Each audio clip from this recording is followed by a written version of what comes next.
This meeting of the Starkville Board of Alderman will now come to order. Please rise for the saying of the Pledge of Allegiance, to be followed by a moment of silence. I pledge allegiance to the flag of the United States of America and to the republic for which it stands, one nation, under God, indivisible, with liberty and justice for all.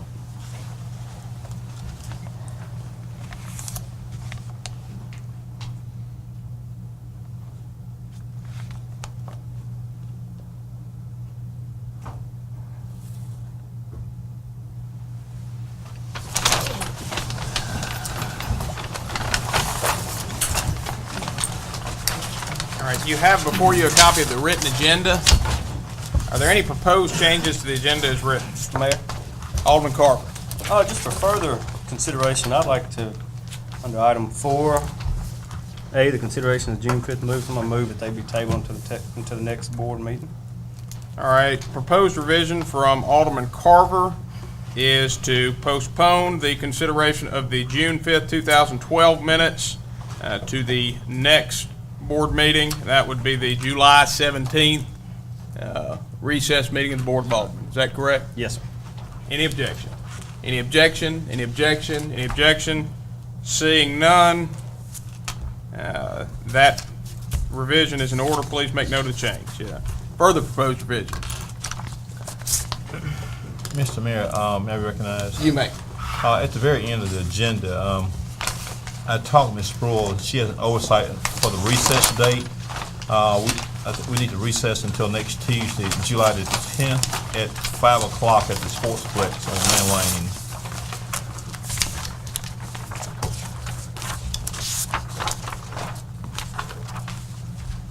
All right. The proposed revision from Alderman Perkins is to change the recess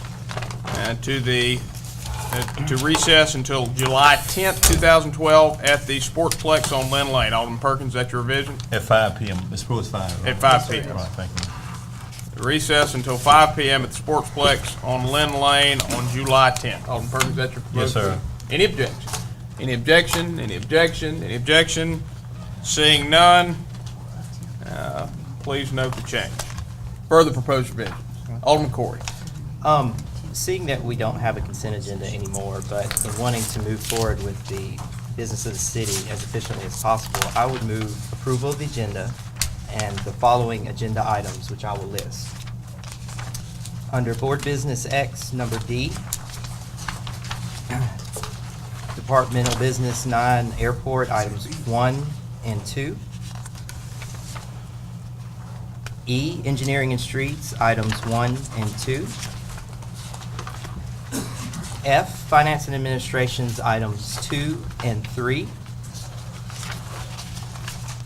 I, Personnel, items 6 and 7. K, Public Services, items 1, 2, and 3. Actually, correction, remove item 1 under Public Services.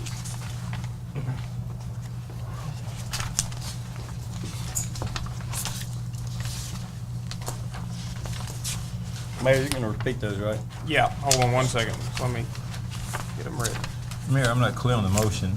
All right. Now, Alderman Corey, is your motion to add an item for consideration of those items right under the approval of the agenda? Yes.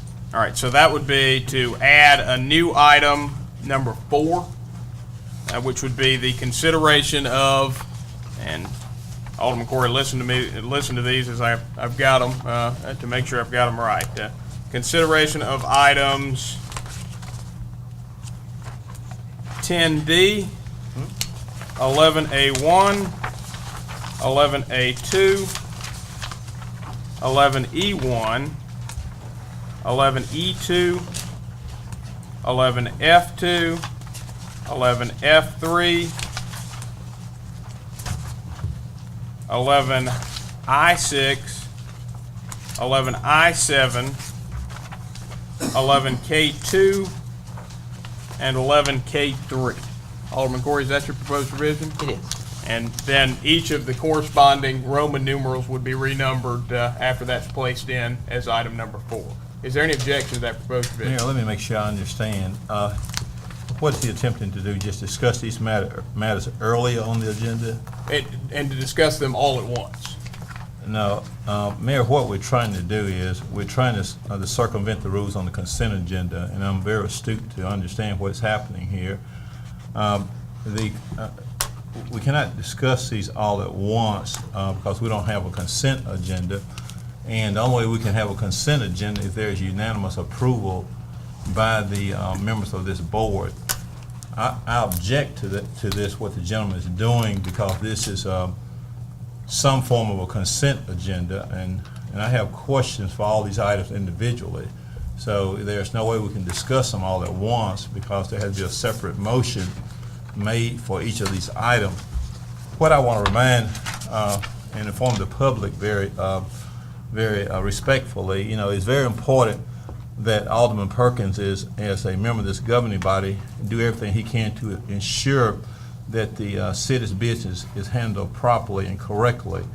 We do not need to get in a hurry in terms of transacting the city business. What will happen here is something will go unnoticed with an urgency to get out of this room, and we are elected here to ensure that we devote the necessary time to each of the agenda items. There's no way we can discuss all these collectively under the rules that we operate under because there's no consent agenda. So the only way we can discuss them, because there has to be a motion on each item. In other words, like the claims docket, there has to be a motion on the claims docket, there'll be a second, then discussion, then there's a vote. So this motion is an effort to circumvent that. And I want to dialogue with the city attorney here under the rules of order.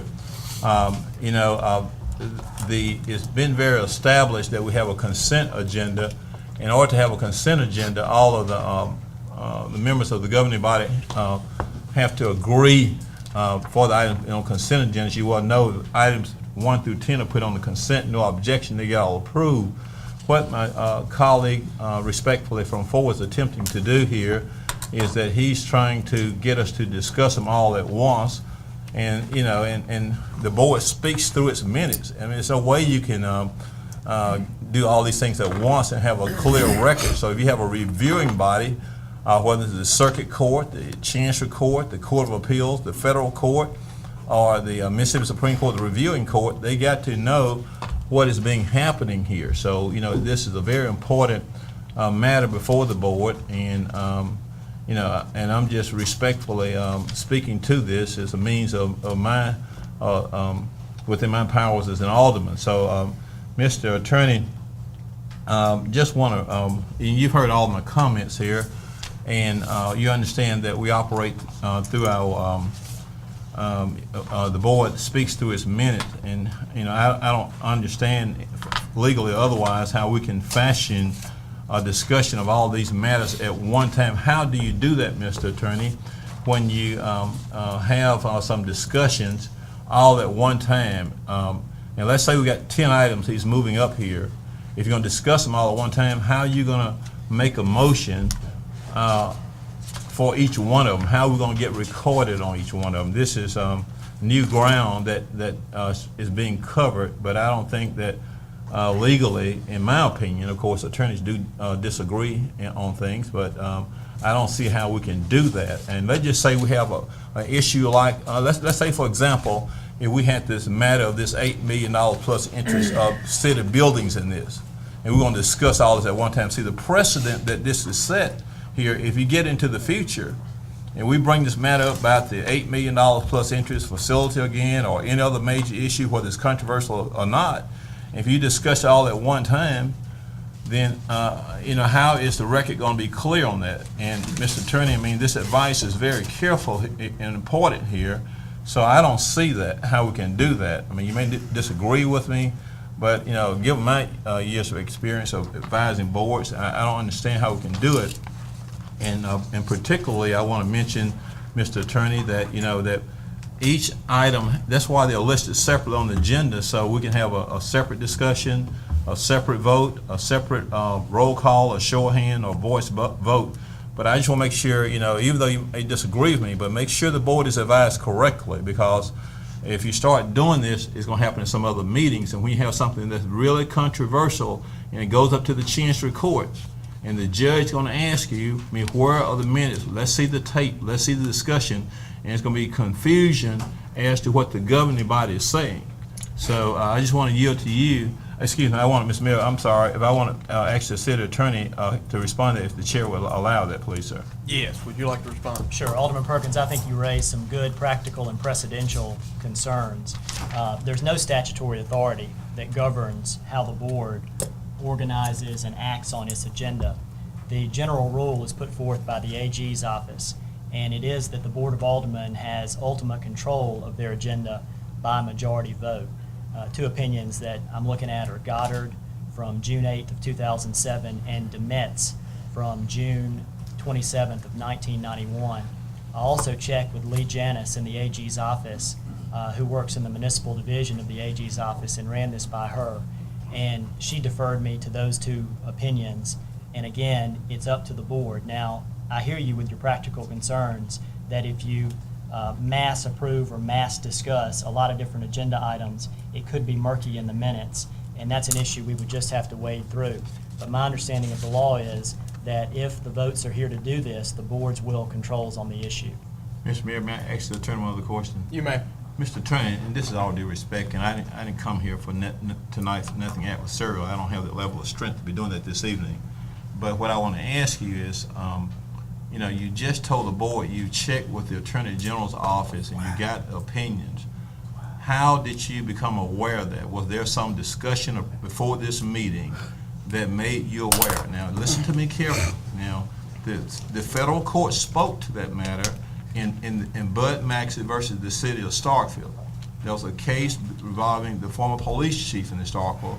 And I'm not saying that was the case. They really, the federal judge really jumped on, I used the word jumped on or got on the city of Starkville about, at the board at that time about, as the court reference, having discussions outside a formal meeting on things.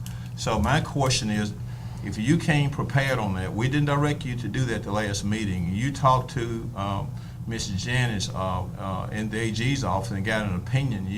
And no disrespect to you, Mr. Attorney, and you're to be prepared, but you know, you indicated you talked to Ms. Janice, and Ms. Janice referred you to this, and she's referred you to that.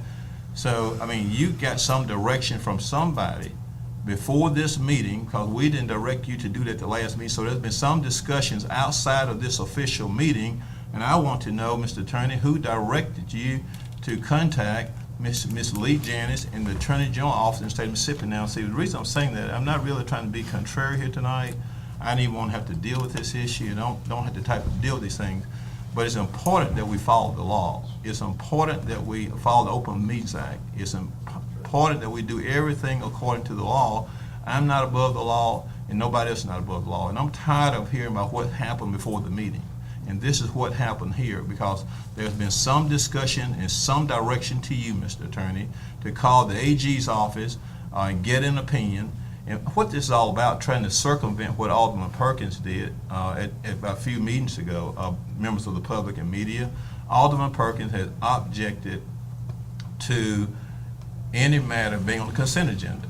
And the reason that I did that, I'm going to take this time so the public can clearly understand that. No, I'm trying to fulfill my duties. The reason I did that, I want to give closer attention and consideration to all city matters. The public's business being heard too much. There are people in this public who are not aware of all the details about this $8 million plus facility, plus interest together with other things. And we just need to take the time to take care of the people's business. You know, we're elected to do the job. We need to spend the time that's necessary to do that. So to get around Alderman Perkins' objection to that, then there seems to have been some, appears to be some discussion outside this meeting about trying to see how we can just, show Alderman Perkins, look, well, we got the upper hand on this. It's not about Alderman Perkins. And I have mentioned before, there seems to be a apparent mood to get caught up with the messenger, Alderman Perkins, and forget the message. I just have a lot of experience, a lot of background, and if my other colleagues had that background, it's no problem. I mean, I don't have issues with anyone. I mean, I'm just here to do my job. And so, but I'm just saying is that, that I want to know, Mr. Attorney, that's my question. Who directed you to contact the Attorney General's office? Who made you aware? And just straight talk, be candid with me now, because I know there was some discussion, because you done told me you talked with Lee Janice. And Lee Janice just didn't call down here on her own. And so, because she's just busy all the time. I know who Lee Janice is. So my question to you is, who directed you to contact Lee Janice? Who contacted you about having this matter ready for the board? Because we, the board, in our last meeting on June, last meeting in June, did not direct you to do that. So who directed you to do this? In between last meeting and this meeting, Alderman Corey did ask me, he floated this theory of grouping agenda items to vote en masse on them and asked, would that be procedurally proper? And so I got prepared on that issue. Okay, and one last thing, Mr. Attorney, of course, you're just trying to do what you're supposed to do, but just always let the entire board know, whether you have to call us, I don't use the internet hardly, but just call us so we'll be in the loop on what's going on. But my last few comments, Mr. Attorney, to the mayor and the board, just make sure that your clients, and no issue with you now, but just make sure your clients are here, and make sure now that don't get into politics here. Stay in the legal arena. Protect your client. Advise your client correctly. Now, we don't need to have any violation of the open meetings law, but make sure that there will be no discussion. Make sure that these minutes now, the way you're advising, and you left the door open for the board to do what is being attempted to be done. And I'm very clear. I've argued the case before the Mississippi Supreme Court, a case for the Mississippi Supreme Court dealing with administrative law, and I know how these things have to be done. So I'm just wanting you to make sure that you advise your client correctly about this matter, because I can see the moment is coming with this grouping. Those minutes going to get up there, and the court may very well, under one of those standards under limited review, there are 4 standards under limited review on these matters, and the court could very well say this is arbitrary and capricious because it's not clear from the record. So now, it's not about Alderman Perkins, but make sure that you just, and even if I wasn't on the board, I just tell you it's the taxpayer, just make sure, because we don't want to be wasting the money on appeals, and we don't want to lose no cases. But just make sure you do your job correctly. I'm not trying to give you a public admonishment here, but I know this issue is going to come up, and I would have dealt with it, kind of quietly before I got here to the table. So, but I just want to make sure that you do this correctly. And my last thing I'm going to say on this, Mr. Attorney, and I didn't mean to take the floor at this point of the meeting, but now let me be clear. Now, what is your clear advice? So I make sure I understand, and I'm going to yield the floor, and I'm done on this once you say what you're going to say. Now, tell me what's your bottom line advice to your clients at this table. The best advice I can give, based on the status of the law, is that there's no statutory authority that governs what the board can do in grouping and acting on its agenda. There are AG opinions that talk about the matter generally. Those are the opinions that I cited earlier. And the general rule is that the Board of Aldermen has ultimate control of its agenda by majority vote. And that's the extent of the law on the subject. And one last thing, so now when we group these together, let's say when we start taking these 5 matters together, okay? All right, I'm just trying to be done with it. I know it's taking a lot of time here, but once we group these all together, how the record going to be clear, Mr. Attorney, once we get these, okay, when we get them all up at one time?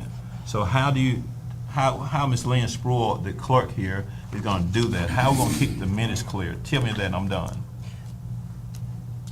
I would envision there being a global motion to approve the grouped items, and then there will be a vote on those grouped items. And if there's any discussion on each item, that discussion will be specified in the minutes as it pertains to each item. Okay. Thank you, Mr. Mayor. So the proposed revision has been objected to. Alderman Corey, would you like to make that in the form of a motion? I would. All right, so Alderman Corey's motion is to amend the agenda to add a Roman numeral 4, which is the consideration of the following items. Item 10D, item 11A1, item 11A2, item 11E1, item 11E2, item 11F2, item 11F3, item 11I6, item 11I7, item 11K2, and item 11K3, all as presented. Alderman Corey, is that your motion? It is? Do I hear a second? Second. Motion has been seconded by Alderman Dumas. Discussion. Well, I would just say that Alderman Corey. I understand the concerns Alderman Perkins has. I thought the consent agenda that we had was working pretty well, but I know in the previous term, I had also had some concerns about it at one point. And so to that end, if there are ever any individual items that you feel like you would like to see removed, or any member of this board, I would certainly be willing to hear that. So that's all I have to say on it. Further discussion. Alderman Carver. I guess it's just, setting the precedent by doing this from listening tonight to both sides of this discussion. Why was there, if this is, most of these are routine, all of these are routine business, why was there no consent agenda if that's worked for us for the last 3 years? Why are we trying a new way? Alderman Perkins has stated previously that he wanted there to be no more consent agenda for the rest of this term. And since the consent agenda is something that is subject to non-approval by one objection of one board member, that makes that a moot point for the remainder of the term. Alderman Parker. This may be something I would consider later, but just having it come forth tonight, not having any knowledge, I thought the consent agenda was working very well, and I understand Alderman Perkins doesn't want to use the consent agenda anymore. It worked very well for this board, previous boards, and this is something I would look at and investigate, but it's not something I'm willing to support tonight. Further discussion. Any further discussion? Any further discussion? Any further discussion? Any further discussion? Seeing none. All those in favor of Alderman Corey's motion, please signify by raising your hand. All those opposed, please signify by raising your hand. By a vote of 3 in favor with 4 against, this measure fails. Do we have any further proposed revisions to the agenda? Any further proposed revisions? Any further proposed revisions? All right, seeing none, a motion to approve the agenda as written is in order. So moved. Motion has been made by Alderman Parker to approve the agenda as written. Do I hear a second? Second. Motion has been seconded by Alderman Corey. Any discussion? Any discussion? Any discussion? Seeing none. All those in favor, please signify by saying aye. Aye. All those opposed, please signify by saying nay. Measure clearly passes. The first matter for your consideration tonight is the approval of the June 14th, 2012 minutes from the special call meeting. Discussion. Move approval. Motion has been made by Alderman Dumas to approve of the June 14th, 2012 minutes of the special call meeting of the Starkville Board of Alderman as presented. Alderman Dumas, is that your motion? It is. Do I hear a second? Second. Motion has been seconded by Alderman Parker. Alderman Dumas, do you wish to speak on the merits? No. Any discussion? Any discussion? Any discussion? Any discussion? Seeing none, all those in favor, please signify by saying aye. Aye. All those opposed, please signify by saying nay. Nay. By a vote of 6 in favor with 1 against, this measure passes. And that will carry us to announcements and comments by the mayor and board. And I've got a few tonight. First, I'm pleased to announce, I believe a first ever for Starkville, we're going to be hosting a Children's Fire Academy later this month. And I'm going to let Charles Yarborough explain how it's going to work briefly for everybody, because he's the one that's been organizing it. The Kids Fire Academy will be held July 16th to 20th. Starkville. It's going to be hosted by our local contractors. Would you come up?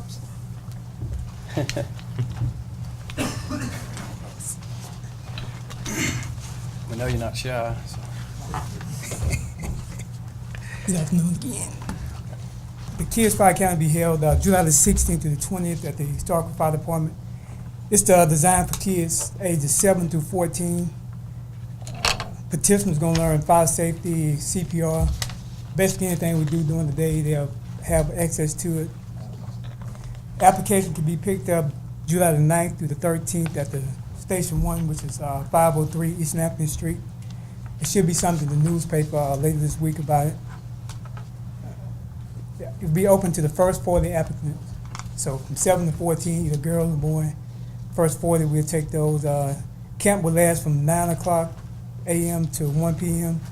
T-shirts will be free T-shirts, and also lunch will be provided every day.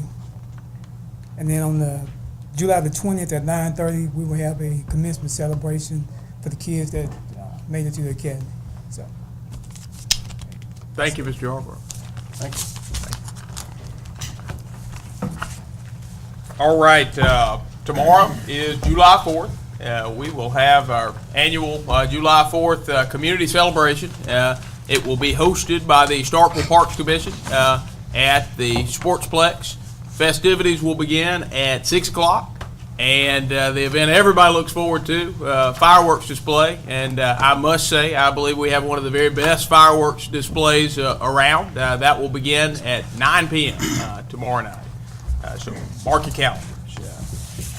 It is now time for me to go through what is a somewhat bittersweet exercise for me, where I recognize our most recent group of retirees who collectively have given over 165 years of service to the city of Starkville.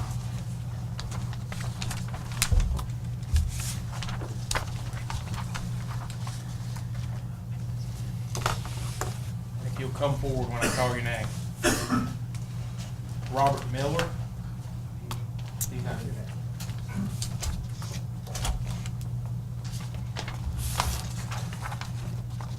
Thurman Ward.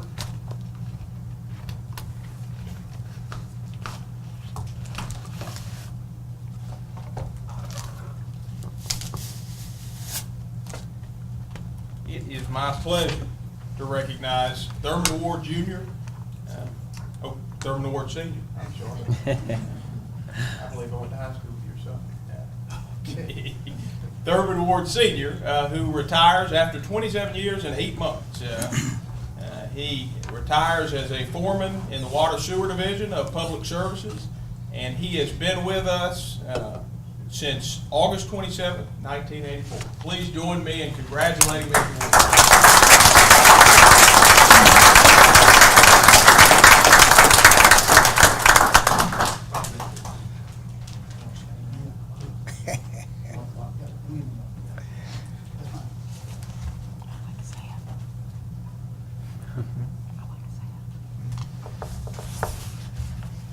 Benny Gasaway.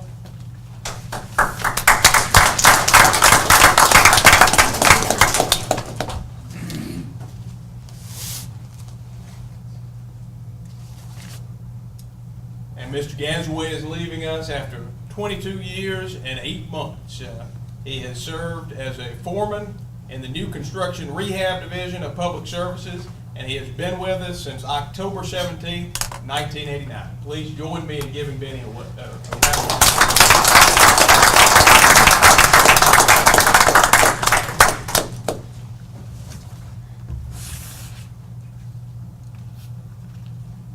James Welch.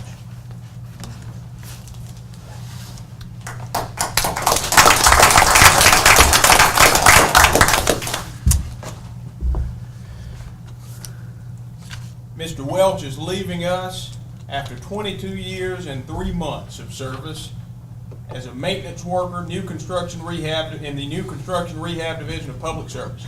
He has been with us since March 7, 1990. Please join me in giving him a round of applause.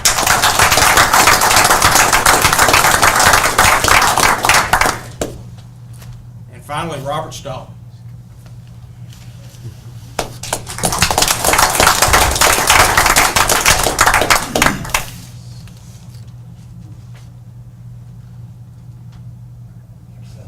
Yes. And Robert has been with us for 20 years and 11 months.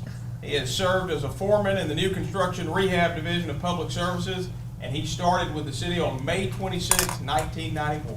Please join me in giving Mr. Stallings a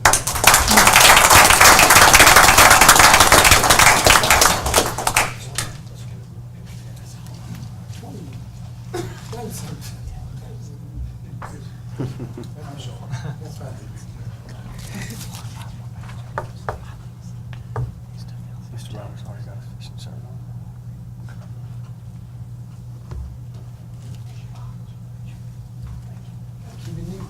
Outside there.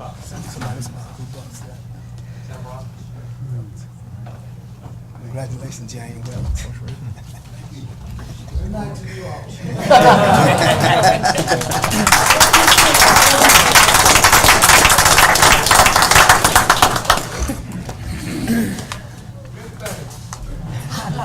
All right, that concludes my comments this evening. We have one scheduled comment from the members of the board, and that is the presentation of our Employee of the Month from Alderman Dumas. Thank you. Mr. Calhoun, if you would, come on forward. The City of Starkville is proud to recognize Mr. Alan Calhoun as the Employee of the Month for July 2012. Alan is the service writer for the auto maintenance in the Public Services Department and has worked for the City of Starkville since July 2009. Alan is a very dedicated and dependable employee. Last fall, he began assisting the street department with some of their administrative tasks. Some of these tasks were fielding all street department calls, managing the purchase orders, and assisting the street department, or the street superintendent, with inventory and ordering supplies. Alan's willingness to jump right in and do whatever was asked of him was instrumental in developing the street department work order system. In 6 months of managing the work order system, Alan has input and managed over 400 work order requests. His gentle disposition, combined with his thoroughness and organizational skills, has proven to be very effective in keeping the program on track. Alan is a valuable employee who assists public services and the street department in many ways and gives a great first impression for the City of Starkville. Please join us in congratulating Alan Calhoun on his selection as our Employee of the Month.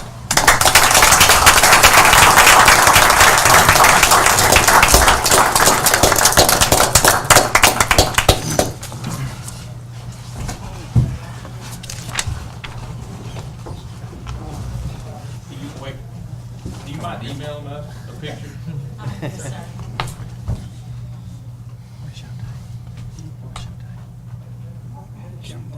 Thank you.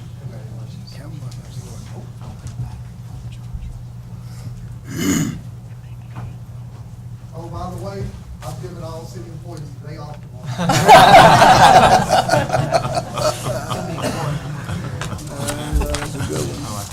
All right, do we have any further comments from the members of the board? Alderman Vaughn. Good evening to the board. I didn't get in time to say good evening. Mayor, I got some concerns from the city mainly, and some of them is we praying and hoping that that the board reconsider the decision they made about Carver Drive ditch, about just cleaning it, praying that they will pipe it and cover it like it would need to be done, but for the safety of the citizens that live there and the health of the citizens that live there, and mainly for the children, because it's a bad health problem with them living on that condition. And we pray so much that the mayor and the board will change their decision, turn that decision around. Because you said that you really wanted that to help the people that Carver Drive. You had a chance to veto it 2 times and you didn't. And then again, they're concerned about the money that we're finna use. Now you're finna use $175,000 just to clean it out. And when you had a chance to get a block grant from the federal government, when it cost the city nothing but $50,000. Now we finna waste taxpayer money, $175,000 to clean it, and they're gonna be right back in the same shape in 3 years. And we just praying and hoping that y'all will take on the consideration and do the right thing for the citizens of Starkville. This not only help to hurt the people of Carver Drive, they hurt the whole city of Starkville. Just think other people might want to move here and think about how you doing these citizens. What you think about by moving in the city of Starkville if you're doing these constituents like this? How you feel like you're going to treat them? And something that's been going on for 25, 30 years, and it seems like we can find money everywhere to fix everything, but you still allowing these citizens, these taxpayers, to live in this condition. I know you wouldn't want your children, your family, to live in this condition. Let's give them the same quality of life that we have. We say we want the quality of life for all citizens of Starkville. Let's do that as this board. I mean, we going out, we got 1 year left on this, and we're in a hurry to make decisions. And I think we have made a bad decision with this and the municipal complex because we're going to leave a debt for the board that's coming behind us. And I don't feel like we should leave them that debt. We came in, we cried because we didn't have money to operate with, but we're not concerned about what's coming ahead of us. And the citizens of Starkville, a lot of them are very displeased, and they say they will remember this in election day. I yield. Any further comments from the members of the board? Alderman Carver. I should have spoken up earlier. We're talking about the consent agenda. Can kind of see both sides. I just want us as a board, You know, we started off this term not having consent agendas, and I remember the meetings, and tonight may go almost to midnight, 11:30. You remember those nights? And then we started doing consent agendas, and consent agendas are a great thing. I would like to get back on them. I mean, in common sense approach, if it's everyday business that's just the administrative business of a city, then we should use those. But when you start using consent agendas, and that's what's happened, I think that Alderman Perkins might feel that, you know, things have happened where when you're trying to use a consent agenda to rush things through or backdoor attempts to get things through, those are not good. I would like to say, though, I'd like to see us get back on consent agenda because there's, you know, sitting up here to handle the business, and just nobody should be in a rush, and Alderman Perkins is right in saying that we should address it. But if there's things that can be handled on a consent agenda, if I encourage my next meeting, if there's 4, 5, or 6 things that are not a divisive issue or anything like that, maybe let's try again, and if not, then we can sit here all night. But I mean, there's nothing wrong with the consent agenda, but there is something wrong with it if it's an attempt to get something through, or it's a rush on the night. But I just feel like I had to say some kind of comment on that. I'd like to see the consent agenda come back in the next meeting or two, just for the everyday business, the things that we can do on a consent, that, you know, have an unanimous vote or unanimous vote on it. So I guess that's what, I just had thoughts on that, and I'd like to see the board try to do that again in the future. Further comments from the members of the board? Any further comments from the members of the I board? got one, Mr. Mayor. And I want the public to know, I will fight for Ward 1 through Ward 7 for what is right. This is not about 6 and 7. This is about the city of Starkville, and it's about what is right. It seems like we forgot what right is all about. Further comments from the members of the board? Do we have any further comments from the members of the board? Seeing none, we'll move to citizen comments. At this time, any citizen wishing to make comments this evening may do so by coming forward, introducing yourself, and you'll be recognized to speak for a maximum of 3 minutes. Good evening to the mayor and board. My name is Alvin Turner, Ward 7. I want to recognize Vice Mayor Sid Trump and Alderman Vaughn. Thank you, Alvin. As I said in the last meeting, the citizens are getting fed up. Now the citizens says enough is enough. Enough is enough. We vote you in thinking that we had somebody that gonna do what's right. Enough is enough. We got needs that we need to take care of. We need a city clerk now. We need a budget committee chairman now. We don't need to treat the citizens as third class or whatever, like that. They don't mean anything. All right, let us do what's right, because what go around, come around. Thank you, Mr. Turner. Further citizen comments?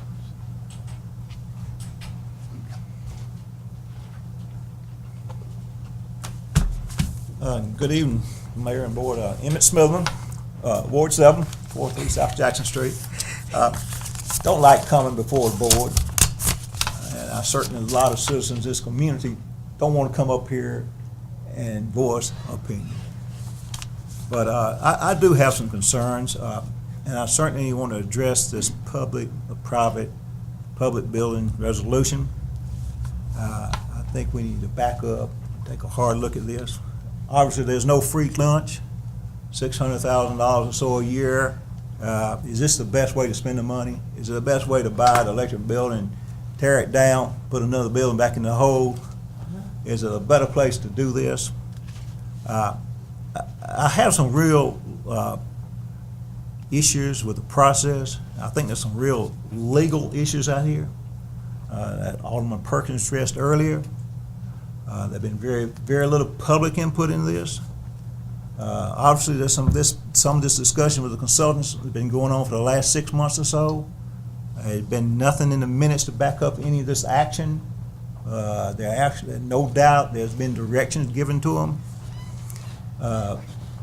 praise the members that voted against this resolution. It passed 4-3. But no way that you can lay 140 pages of documents in front of you the day before or the day of the meeting and tell me that a lot's been going on behind closed doors. A lot should have been put in some minutes, and a lot of public input should have been put forth. There's no doubt about that.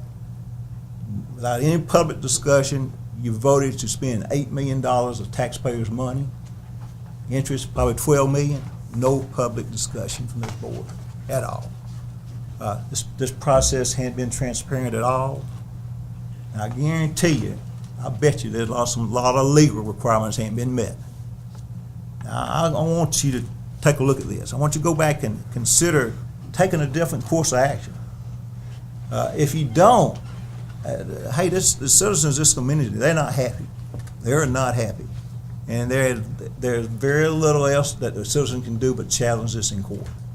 And I guarantee it may be tied up in the Supreme Court. It may be 2 years before something gets done.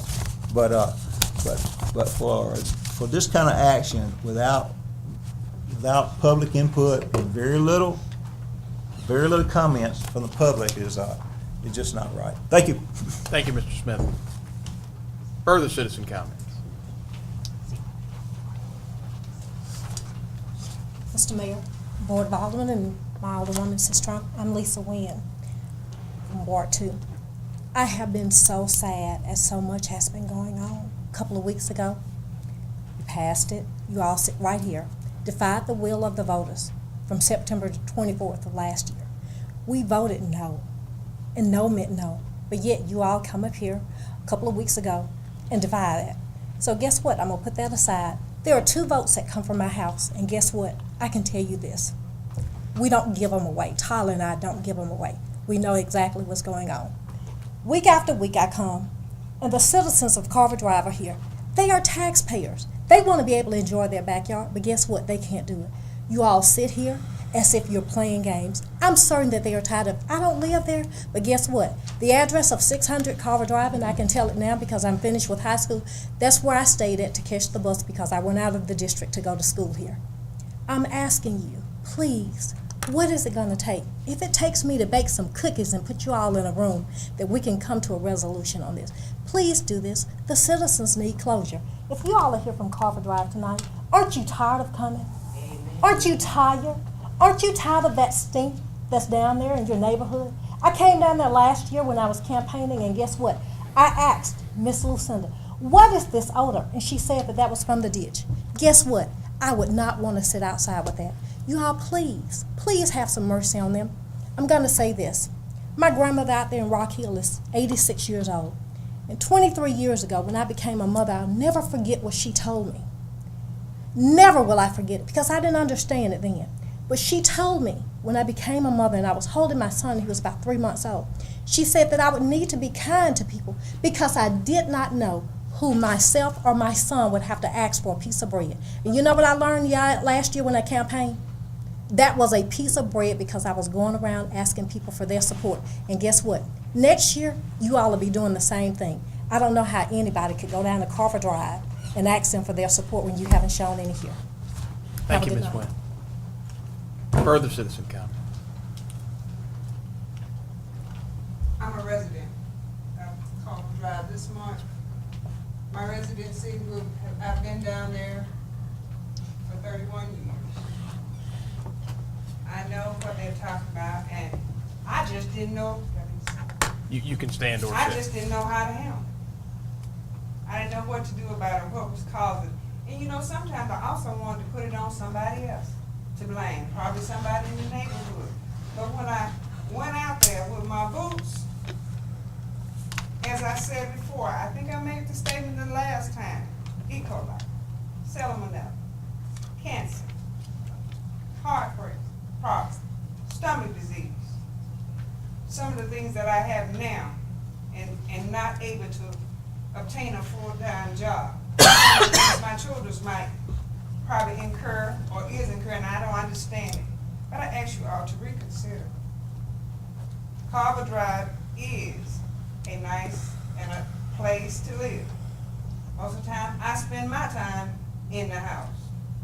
even though I wants to get out in the garden, I do a little bit, but you can't stay out there long for the odor. And one of the things when I was taking my walk, Mayor, round downside the ditch, alongside, not just my yard. I was trying to look around the room to find the size of the hole that occurred. I don't know if it's a snake in or what. You can clean it out, just like I can take a bath, but I will need another one tomorrow. So if it takes $175,000 just to get one bath, you know it's going to need redoing. So do it right the first time, and you don't have to come back and do all of that. I guarantee. 1 minute. I guarantee you won't regret it. All of you all that voted against, you won't regret it. Because it's also affecting you all. If you live in the city of Starkville, I told you before, that stuff is coming from all over town, down there. We just the garbage, the waste. Thank you. Oh, could you state your name for the record? Margaret Mason.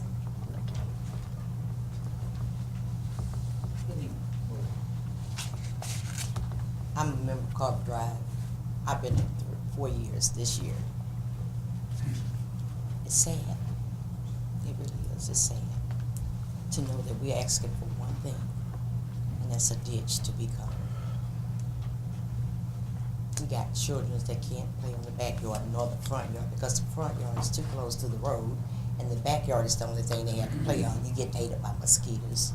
They can't stay out there long without you spraying them again. You know, we're just asking. Your kid, you would let your kid play out there. You would let yours play. Because we love our kids just as much, and our elderlies, they can't even sit out up under the shade tree. So, I mean, you know, what do it take for us to get that done? I mean, that's all we're asking. Consideration. I mean, you wouldn't want yours living out there. And I appreciate the area, I mean, because I try to keep it clean and beautiful with flowers and everything. But the smell and the odor, just like the commodes, when it rains and flood, you can't even flush your commode because it's already going down. But we can't get any help. We pay taxes just like anybody else, but that don't matter. All we asking is that y'all just come down and look at it if you think we are lying or we're not telling the truth. Just come take a look and smell the place. And I'm quite sure you would change your vote. Thank you. Could you state your name for the record? Louise. Thank you. Aldermans, Daisy McDowell.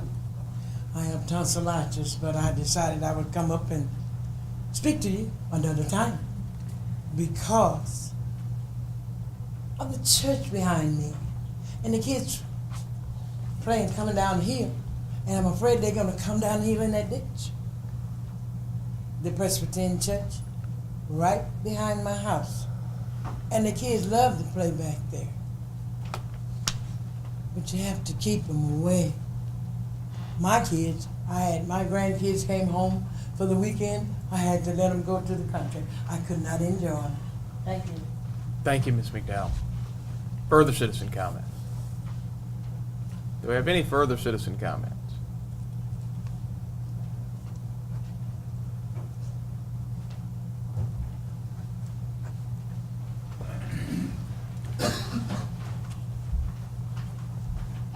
Henderson from Ward 1. And I was on Carver Drive this morning, and I agree, it smells terrible. No, I've worked in public health for many years, and the health and safety of people have been my life's work. I am concerned about the children there, the things they're exposed to, the water that flows through there. The first child that drowns, we're going to be in real trouble. Thank good Lord, nothing has happened so far. The other item I want to address you about is that I'm asking you to please reconsider your vote on how you manage the project for the municipal facility. First of all, we all want good working facilities for the police and for the city workers. This project does not even address the police facility. All you're talking about right now is something for the city hall. Your plans for funding are shaky at best. Do you not realize that last Thursday the United States of America as we know it was forever changed. We all want health care for everyone. This is wonderful. But there are many other things in this law that was passed that is going to affect every citizen. Spendable income for everyone in the United States is decreased. I don't know if you realize it, but every person, wealthy, poor, and in between, will have to pay a tax for all over-counter drugs. These are all things that really have nothing to do with health care. It's going to be payments, fees, and taxes that we're going to have to pay. Anyone that has insurance, Medicare, Medicaid, or cash will have to pay an extra tax when they get any type of over-counter drugs. A 3.8% surtax is on all investment income. And if the Bush tax is not continued, it will escalate to 43%. All privately owned medical providers, such as private physical therapy clinics, will have to close. These people will all be out of work. Okay? Have one more sentence. People are not going to have the money to spend as they have in the past. Please do not strap the next 4+ boards with a bad project.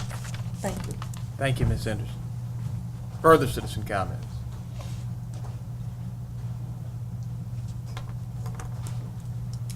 Good Ward, Ward 5. This is concerning the proposal for the new city hall and innovation of the police department. The common method of financing long-term debt imposed upon the city is bonds.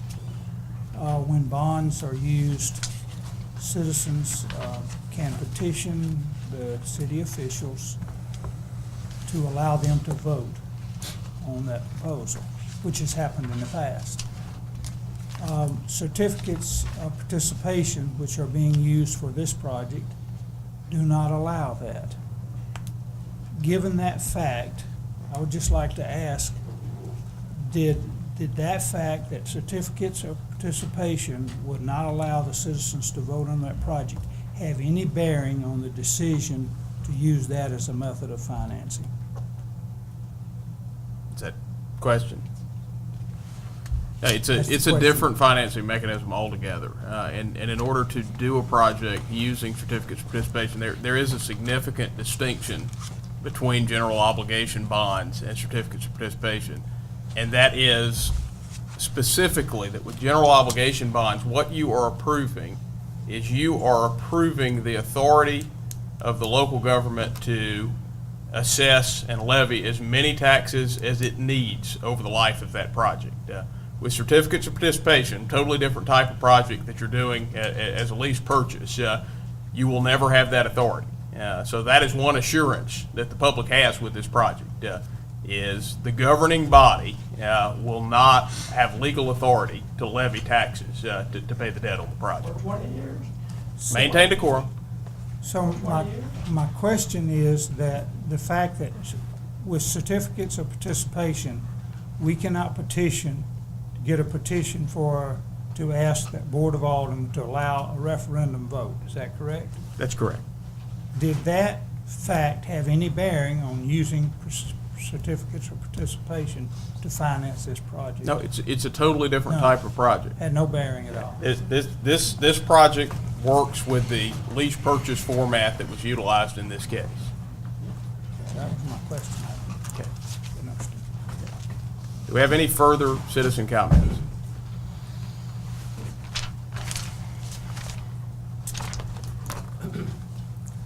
I'm Shelby Yateman. I'm in Ward 3 or 4. I think it's being changed now. I'm not really sure which, but I live in Starkville. This building project has been around for a long time. We've had the opportunity to vote on it twice. We all know that it has been defeated handily. And I think I would like to ask each and every one of you, if it were put to a vote today, what you people are proposing to spend in a roundabout way, do you think the voting public would accept that today? Do you honestly think they will? I don't think you feel that way. And if you do, why in the world would you want to push it over and through them without a vote, without their consideration? We're not looking at what's going on in this country today. We're in a lot of trouble. Our federal government, our state government, there's not going to be any more government funding. And there is no way in the world you can guarantee that we're going to maintain our tax revenues as we so proudly state today they are as high as they've ever been. They're not going to be that way in 3 years, or 5 years, or 10 years. And there's no way in the world you can guarantee that you're not going to be floating bond issues. Well, you guys won't be here. Somebody else will be sitting here having to take care of it. But there's no way in the world you can guarantee that you won't be floating bond issues 3 years, 5 years, 6 years, 7 years down the road. It's just almost a certainty that you will. Now, we're not against infrastructure, having decent, good-looking, adequate infrastructure. We don't need to spend $12 million to do it. We've got buildings in this town owned by the city that we can throw $1 million or so at and give us adequate infrastructure to take care of all the facilities. If you can't do it, give me a chance to do it. I can do it. I can show you exactly how to do it. You've got the square footage, you've got the buildings, and it won't take a lot. It doesn't take $12 million to fix it. And for goodness sakes, if you think you still got to do it, don't try to go around us. Put it to a vote again. Thank you very much. Thank you, Mr. Yeager. Further citizen comments?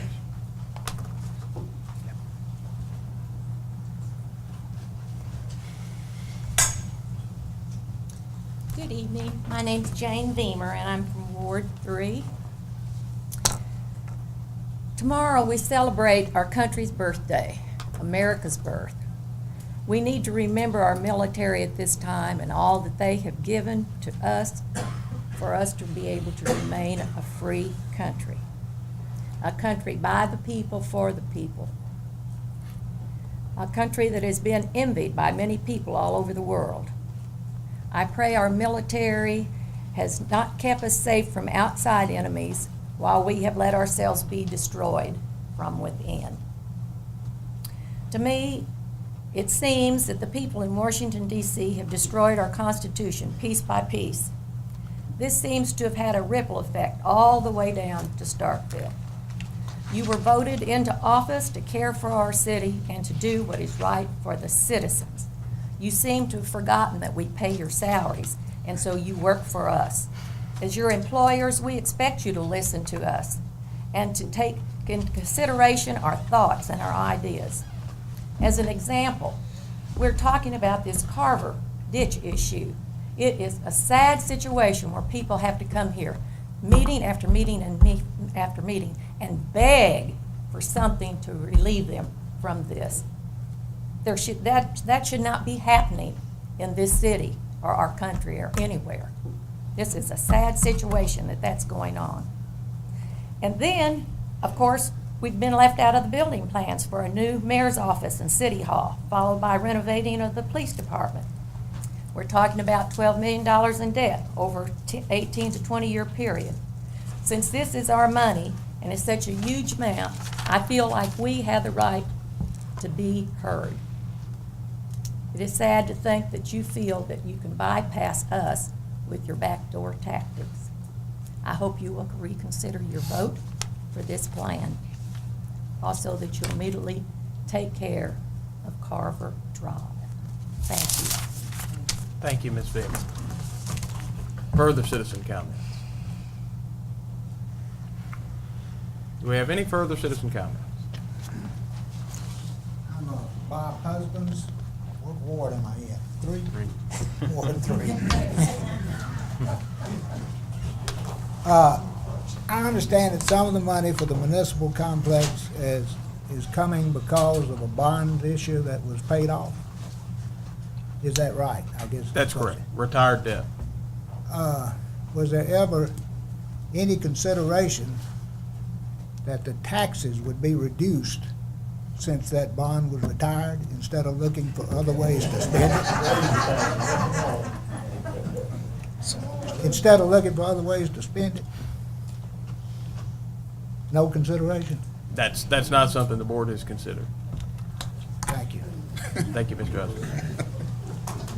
Any further?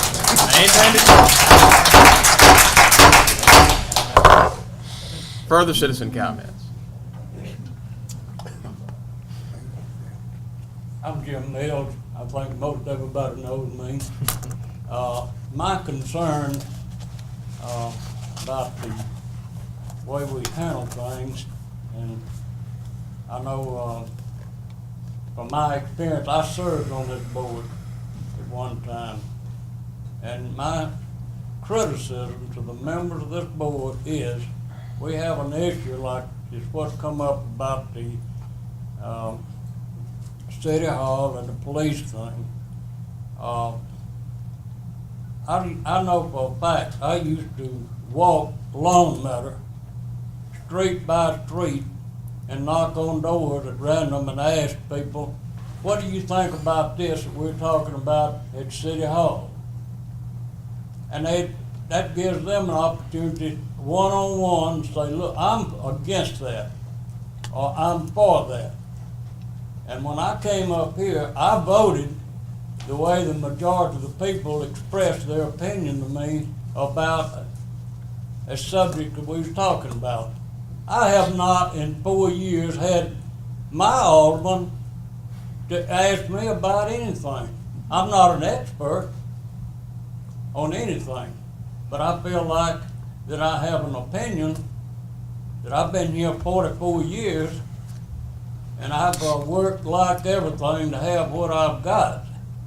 And I don't want it to be destroyed, that I can't afford to pay the taxes on my property. And I'd like to see some consideration given by the alderman to the public, because a lot of people in the city of Starkville is concerned about what's going on. Thank you so much. Thank you, Judge Mills. Do we have any further citizen comments? Any further citizen comments? Seeing none, we'll move to public appearances. And our first public appearance tonight is by my former professor, Dr. Diane Wall, requesting approval for the Oktibbeha County Humane Society for the utility insert. Dr. Wall, you will have 10 minutes to make your presentation, and I ask you to remain present so the board can ask you any questions after you finish presenting. Certainly. Mayor, Board of Alderman, I'm a board member of the Oktibbeha County Humane Society, responsible for publicity for the animal ordinance that you have passed and processing some of the licensing. I believe in your packet you have one of the flyers that I'm requesting that we put in the electric bill. Probably is not covered. For the benefit of the rest of the people in the room, this specifies how you can look up the ordinance as a citizen. It tells things you should know in regard to the treatment of animals, cats and dogs in the city. It has pet owner responsibilities as to maintaining the health and well-being of them, basic. And it has the dangerous animal awareness and the self and the city phone number for our animal control officer. So people who receive this in an electric bill, if they do hold on to it, can reference that and be helpful to them in order if they have a sudden need of a wild, dangerous animal in their community. It also specifies how you go about registering your dogs. We would appreciate the opportunity to have this go out in the electric bill because it's the most efficient way to contact people in the city, whether they own dogs and cats or not. This has information of concern for them.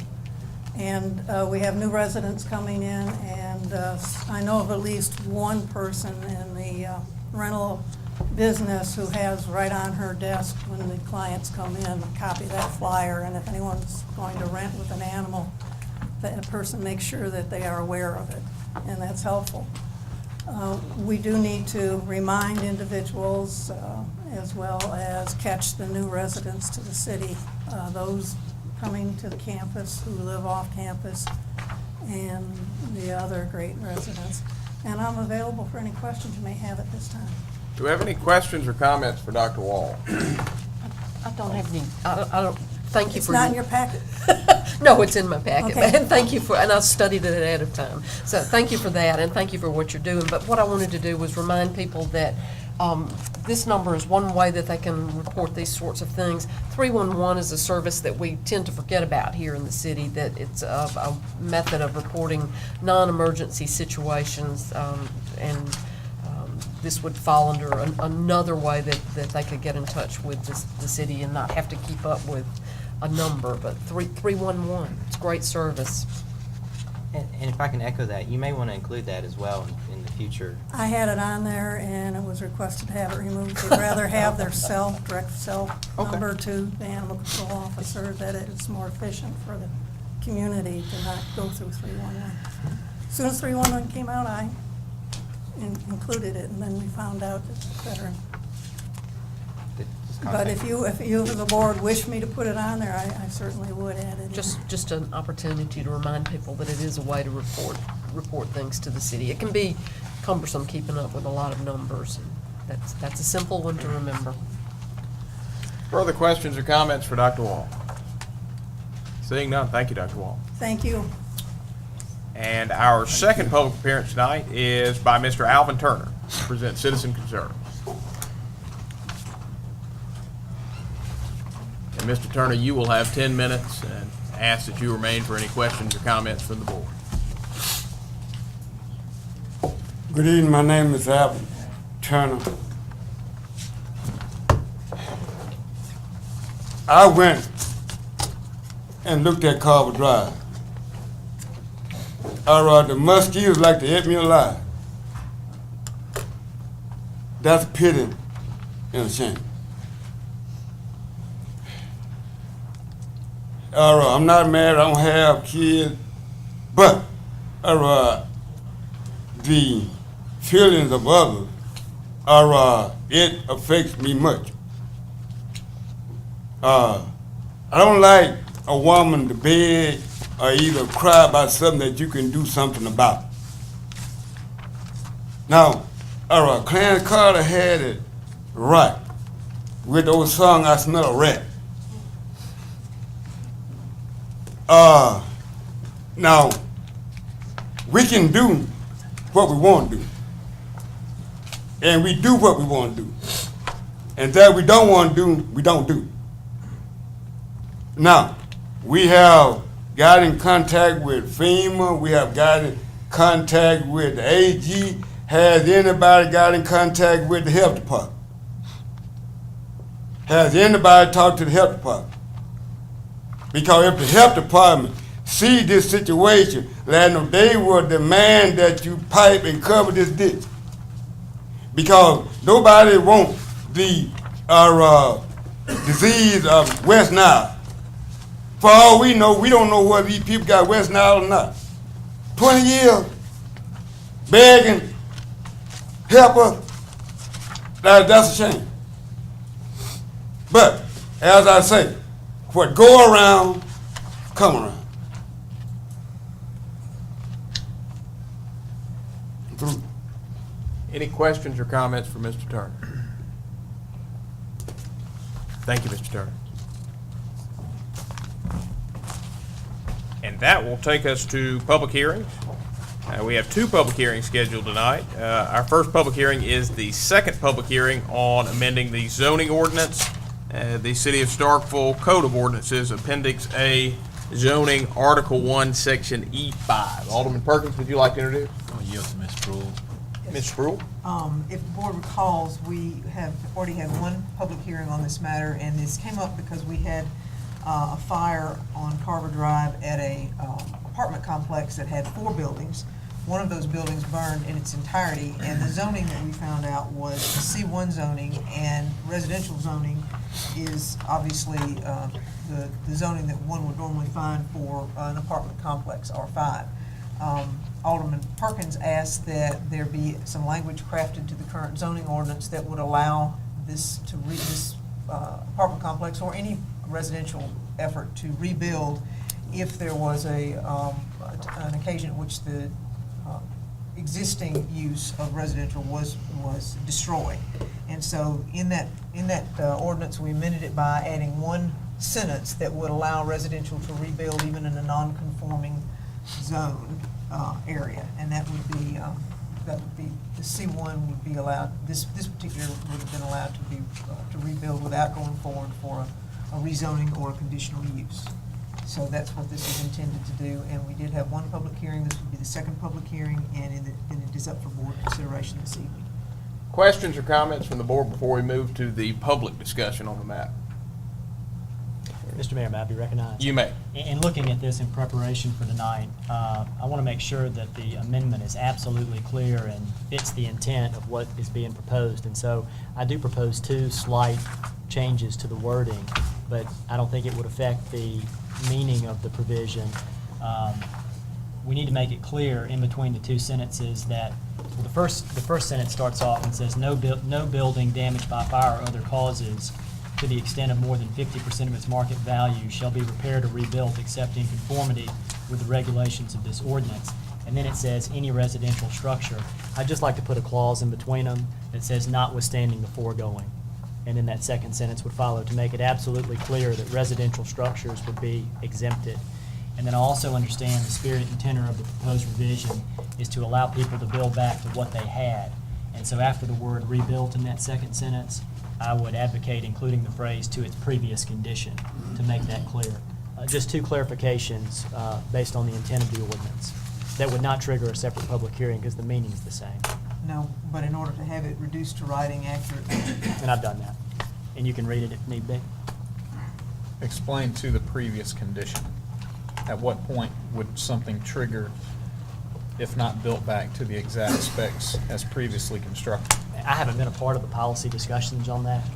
I was just trying to clarify the language. Discussion by the board. Alderman Perkins, have you seen the change? Are you comfortable with that? Mr. Mayor, I'm comfortable with it. The reason that I asked this matter to be brought in the first place, in light of the experience what the property owner in question had to go through with, and I felt that this would be a pro-business and a pro-economic development and a growth amendment. And so the entity in question had to go through a process and procedure just to go back like it was, and that basically deterred that entity from just coming and getting a building permit. And I just want to make sure if anyone is similarly situated that they can just come in and get a building permit, at least go back to the current condition. So I'm in agreement with the language. I think what the city attorney is doing, which I'm 100% clear with, is just making it just crystal clear. Further questions or comments from the members of the board? Any further questions or comments from the members of the board? Seeing none, we'll move to the public comment section of the public hearing, and we will conduct this as is standard practice for public hearings on ordinances, where we will hear in alternating fashion from those wishing to speak in favor of the proposed change and then those wishing to speak against the proposed change. Each individual person will have a maximum of 3 minutes that you may speak, and each side will have a maximum of 15 minutes. We will go through the exercise of going for and against until either both sides have exhausted their 15 minutes or until no one else wishes to speak. Is there anyone now wishing to speak in favor of the proposed amendment? Anyone wishing to speak in favor? Anyone wishing to speak in favor? Seeing no one, is there anyone wishing to speak against the proposed amendment? Anyone wishing to speak against? Anyone wishing to speak in favor? Anyone wishing to speak for, against, or indifferent to?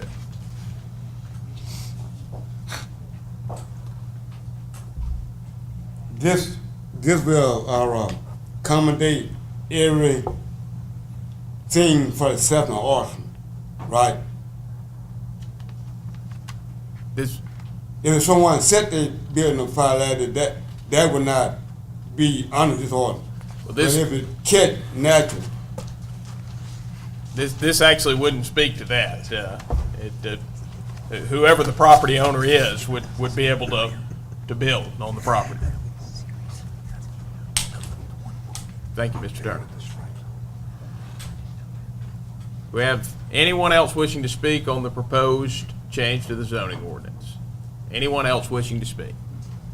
Seeing no one, that will conclude the public comment portion of this, our second public hearing on the change in the zoning ordinance. Is there any concluding comment from the members of the board? Any final comments from the members of the board? Seeing none, we will conclude that public hearing and move to our first public hearing on adopting a new ordinance and amending the Code of Ordinances to regulate the use of outdoor displays. Alderman Dumas? Thank you. As we talked about last time, this ordinance, this proposed ordinance, looks at 4 different areas. One is outdoor commercial storage. One is outside display. One is outside furniture, and then one is garage, yard, and rummage sales. As it currently stands, we have nothing in the way of regulations or things from a code enforcement side that helps with these. So I'm going to hit the highlights with each one of these just to introduce this before the comments. Outside commercial storage. Now, the difference between commercial storage and commercial display, these relate to items that are intended for outdoor use. So lawnmowers, outside furniture, things that are truly intended, plants, those type things, they can be stored outside. What this does is it targets those items that have been previously stored, perpetually stored outside, that are of indoor nature. So mattresses, upholstered furniture, all the things that are specifically talked in here that have become issues of public health, safety, and welfare. From the outside commercial storage standpoint, storage is when you store your entire stock of an item outdoors, and this relates to that. And what it states in Section A is that your entire stock of any material cannot be stored in your front yard. So in terms of zoning, we have front yard, side yard, rear yards. And so this specifies that no storage of entire stock can be placed in the front yard. It must happen in the side yard and rear yard. And in the event that it does so, that it must be screened appropriately. Outside display is different. Display is when your entire stock is not stored, but you have a sample of your stock displayed outside. There are several examples of this. Lowe's is one, Western Auto is one. We have grocery stores that was in the paper this morning where plants and other exterior items are displayed. Those are allowed. What's not allowed to be displayed overnight outdoors is interior items. So items intended for interior use can be displayed outside, but they must be taken in overnight. So they can't stay out in the weather. So that's outside display. Outside furniture, outdoor furniture, item C, just goes into the specificity of what is intended for outdoor use, and you can see some of the things even on the next page that talks about what actually is a front yard, a side yard, a rear yard, where porches and balconies are in relationship to this. It's okay to store those items on porches and balconies. It's just not perpetually in the outdoors when they're intended for indoor use. The last part of this is garage, yard, and rummage sales, and this is by no means a deterrent for those. What it does, though, is give some clarification for the city in terms of in residential areas not allowing them to happen in perpetuity. There are a couple examples in town right now where things have gone on for months and months and months, where individuals have sold items in their front yard in a residential area. So what this does is simply state that you cannot have a yard sale that continues more than 12 hours a day. So basically, if you put it all out, it's okay to sell it, but you've got to take it in at night. And it cannot continue in those manners for more than 3 days. Alderman Carver discussed this last time, where we previously stated that you could have 4 in a year. Now we're simply stating you can have 6 in a year.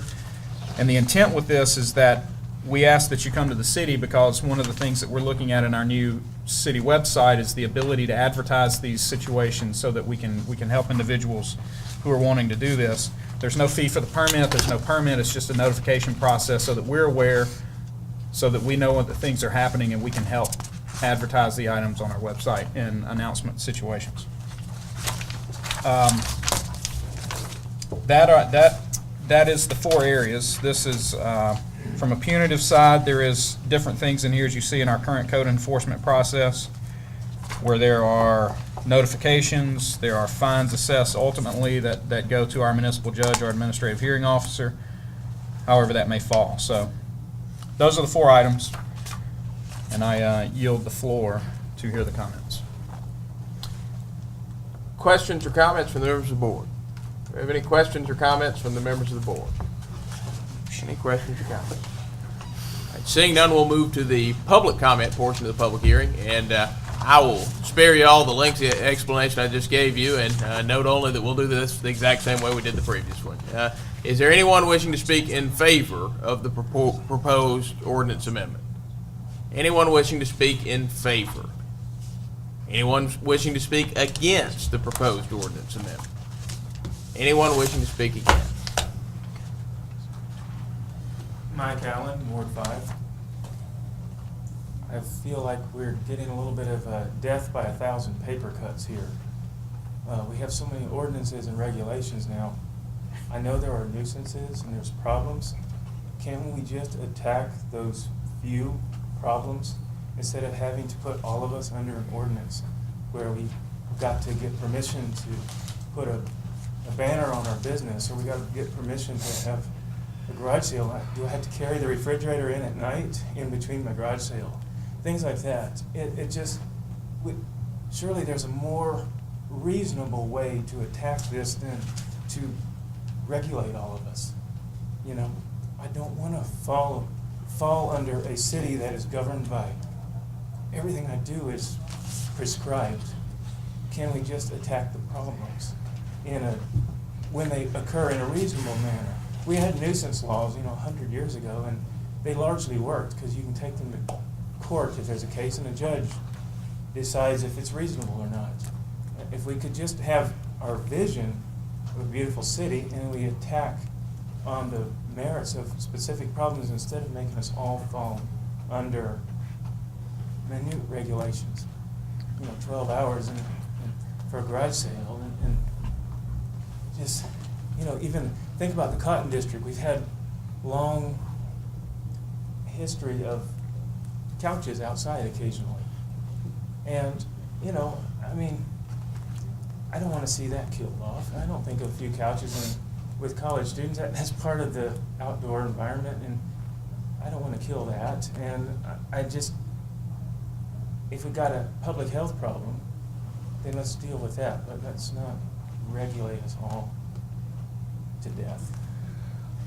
Thank you. Thank you, Mr. Allen. Anyone now wishing to speak in favor of the proposed ordinance? Anyone wishing to speak in favor? Anyone wishing to speak against the proposed ordinance?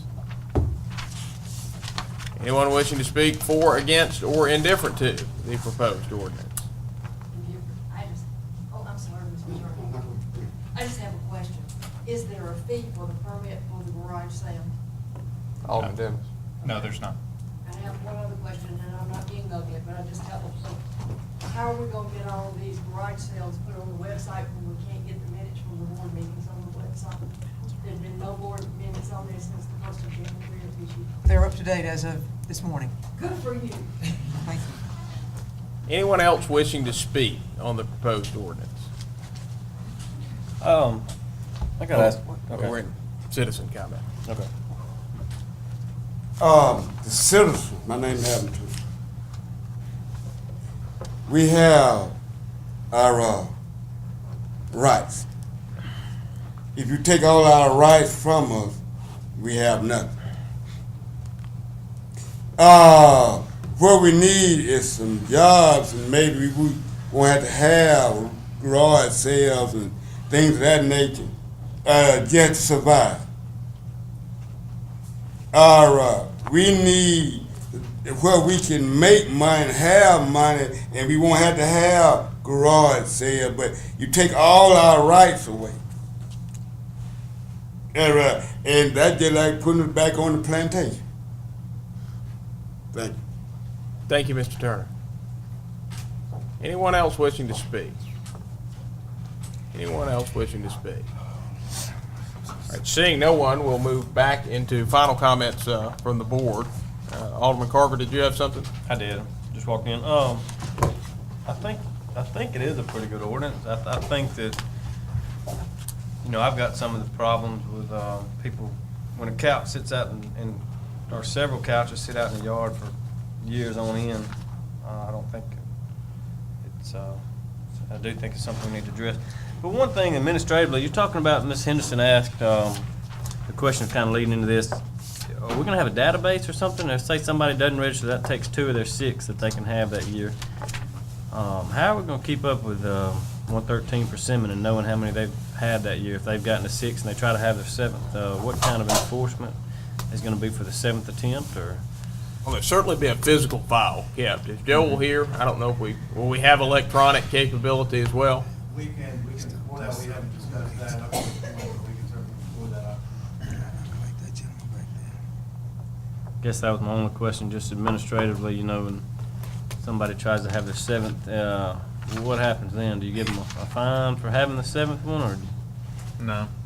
Just No, try I to don't think curb it? that's the intent. Of course, all permits go through the city clerk's office, so they would have a file on, you know, from that standpoint as well.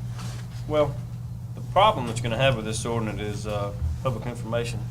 Not everybody watches these board meetings, so we're gonna run something in the paper. I know we have our ordinance run through the paper, but maybe I'd like to see something else run, or maybe some kind of, notification to the public, because, you know, I don't want somebody to be at fault just because they didn't know any better, so. Right. Thank you. Further questions or comments from the members of the board? Alderman Vaughn. This is our 3rd term. It's our 3rd year going in this.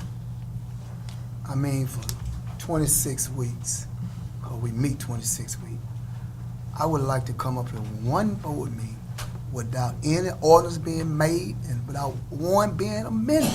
I mean, I'm sick of all the ordinances. I'm just tired of them being amended or being made. I'm like the gentleman back there. We grown people, we ain't no slave. We're not slaves. We're not living on no plantation. I mean, you can't tell me what to do in my house. I mean, this is crazy. I mean, I just like to come in 1 week without any orders anywhere, or amending one anywhere. This is, we trying to tell the citizen, we was elected. We was elected for the citizen, not to tell them what they do. We were elected for them, to tell us and give us what they want us to do. I mean, all these ordinances, every time you come up in here, it's one, an ordinance is going to be made or one going to be amended. This is just too much. I mean, we got to think about the citizens sometime.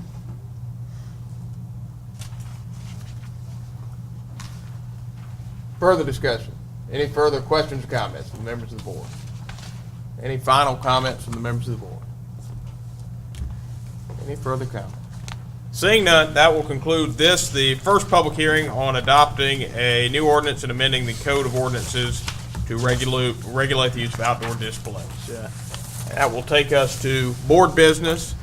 The first matter on the agenda for board business tonight is the consideration of the approval of a September utility bill insert for the Humane Society. So moved. Alderman Vaughn has made a motion to approve of the September utility bill insert from the Humane Society as presented. Alderman Vaughn, is that your motion? That's my motion. Do I hear a second? Second. Motion's been seconded by Alderman Sistrunk. Alderman Vaughn, do you wish to speak on the matter? No, sir. Any discussion? Any discussion? Any discussion? Seeing none, all those in favor, please signify by saying aye. Aye. All those opposed, please signify by saying nay. Measure clearly passes. The next matter on the agenda is the consideration of amending ordinance, the zoning ordinance and the City of Starkville Code of Ordinances, Appendix A zoning, Article 1, Section E5. Discussion. Mr. Mayor. Alderman Mr. Mayor, Perkins. I offer the amendment in the form of a motion that was indicated with the language from the city attorney. All right, Alderman Perkins has moved approval of the zoning amendment as presented with the change as noted by the city attorney. Alderman Perkins, that's your motion? Yes, sir. Do I hear a second? Second. Motion has been seconded by Alderman Carver. Alderman Perkins, do you speak on the matter? No, sir. Any discussion? Any discussion? Any discussion? Any discussion? Seeing none, all those in favor, please signify by saying aye. Aye. All those opposed, please signify by saying nay. Nay. By a vote of 6 in favor with 1 against, this measure passes. And that will carry us to a report from the city attorney on findings regarding maintenance of the piped and covered section of Carver Drive ditch. That's right. I was asked to look into whether the city can mow the grass on the already piped and covered portion of the ditch, and I've done that. The general rule is that the city cannot enter onto private property and work on private property for the benefit of private citizens. So the next issue becomes whether there's any statutory authority at all for the city to do so. I've looked at the statutes, and there's one potential statute the city could travel under, and that's Mississippi Code Section 21-1911. A lot of people refer to it as the overgrown lot statute or the dilapidated property statute. The way the statute works and what the city would have to do if it traveled under this statute is to make a finding of fact by the board by a majority vote that the property was in such a state of uncleanliness as to be a menace to the public health, safety, and welfare of the community. That language comes straight from the statute. And then what would happen is, under the statute, the property owner is given 2 weeks' notice by mail and by posting of the property that there'll be a hearing on the issue.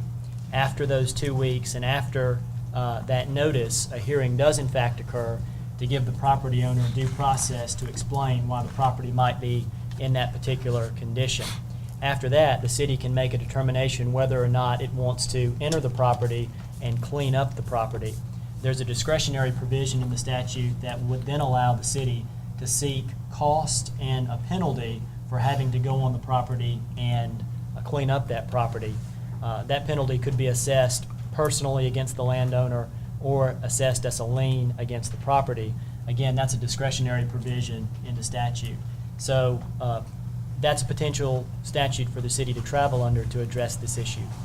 Mr. Mayor, may I recognize? You may. Mr. Mayor, I move approval pursuant to Mississippi Code Section 21-1911, excluding all costs and penalties recoverable under the statute for the city to mow the overgrown portion of Carver Drive ditch that has already been piped and covered on or before August 31, 2012, due to the fact that the area is in such a state of uncleanliness that it is a menace to the public health, safety, and welfare of the community.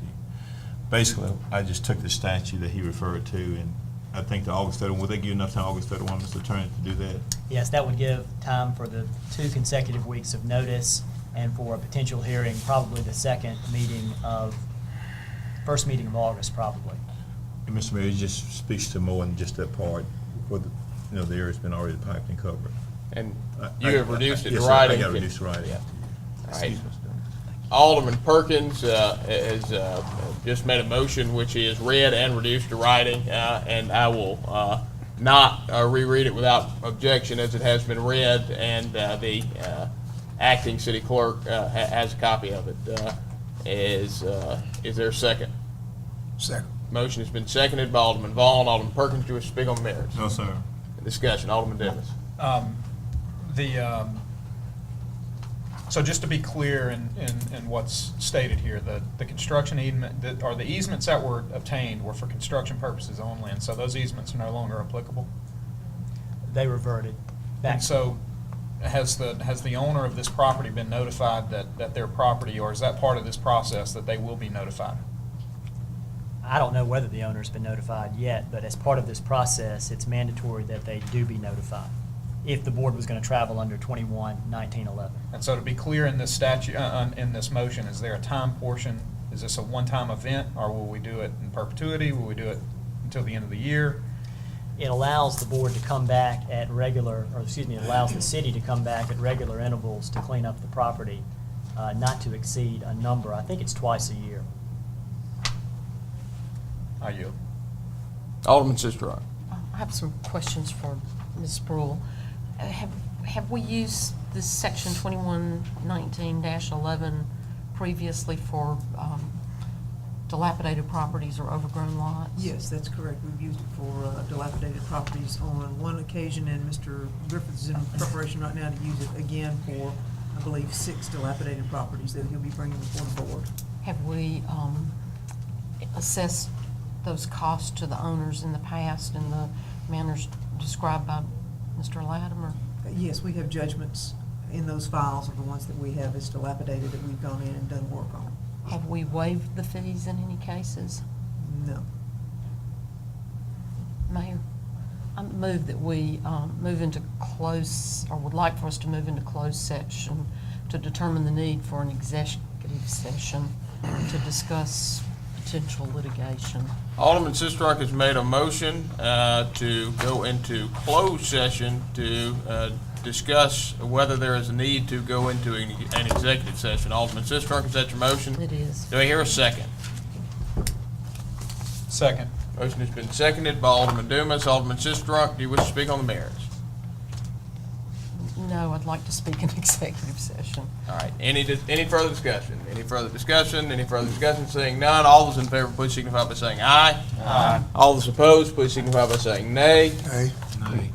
By a vote of 5 in favor with 2 against, this measure passes. And at this time, I will ask that everybody clear the room so we can go into a closed session to determine whether there is a need for any.